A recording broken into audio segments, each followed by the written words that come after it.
What is the best thing you have learned while filming the Twilight Saga? I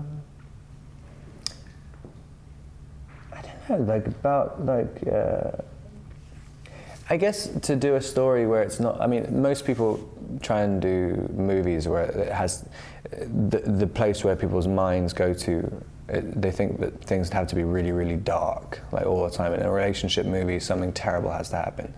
Or it has to be so light, it's not even anything.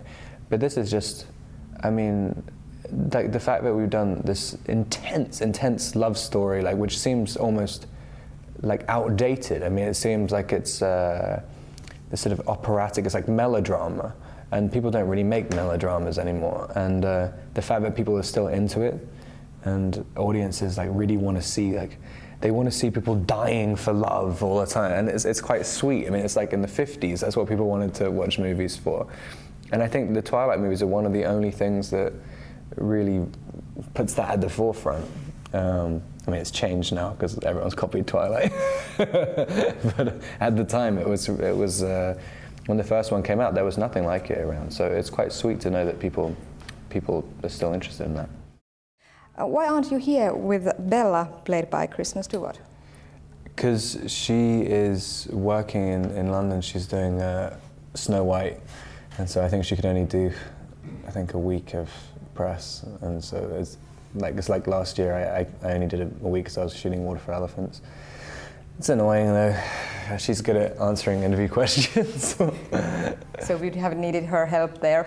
I know, literally, like in the press conference. I mean, Ashley's good as well, but like Kristen will talk for ages, so I'll just kind of sit there and she'll just keep talking and I don't make a fool out of myself. Edward is just a good-mannered guy. What bad habits do you have? I mean, a lot. I mean, in terms of like manners and stuff, I guess I try and be nice to people, generally. But yeah, I probably have a million vices, and I'm not like the tidiest person in the world. Like, don't have much respect for public property. Come on, keep it coming, come on. And I was just suddenly started using it like a therapy. And now I want to tell you this. It sounds good. What is the weirdest thing that a fan has asked you to do? I don't know. I mean, it's never really that weird. They used to be weird. Like on the first movie, people would come up with much stranger things. Like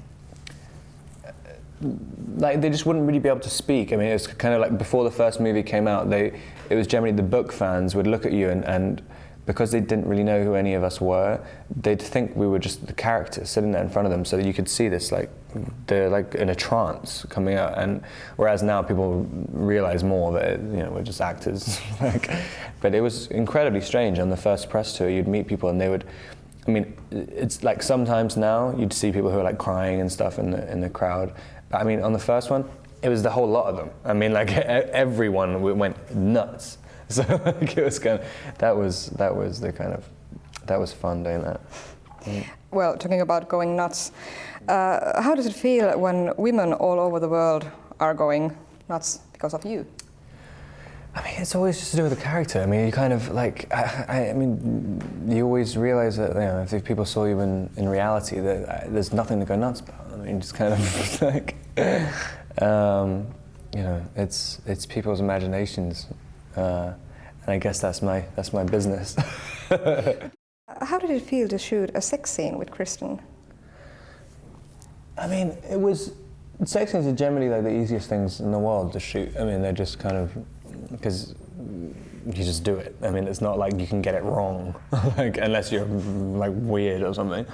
But it was just a very high pressure, because Mia and Kristen just knew the potential consequences of like not fulfilling people's expectations, and when you know that it's not like people aren't expecting a sex scene, so it's just kind of like it's not going to be a shock to them, and like so really they'll just be waiting for that scene to happen, and then if it's not good enough, they'll be like, oh. After 3 movies of waiting for this to happen, and now that was it.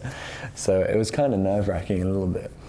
But I don't know. I think the scene is it's kind of sweet and like it's. I think it's kind of funny as well. Like so, which is in a lot of ways kind of what a good sex scene is about.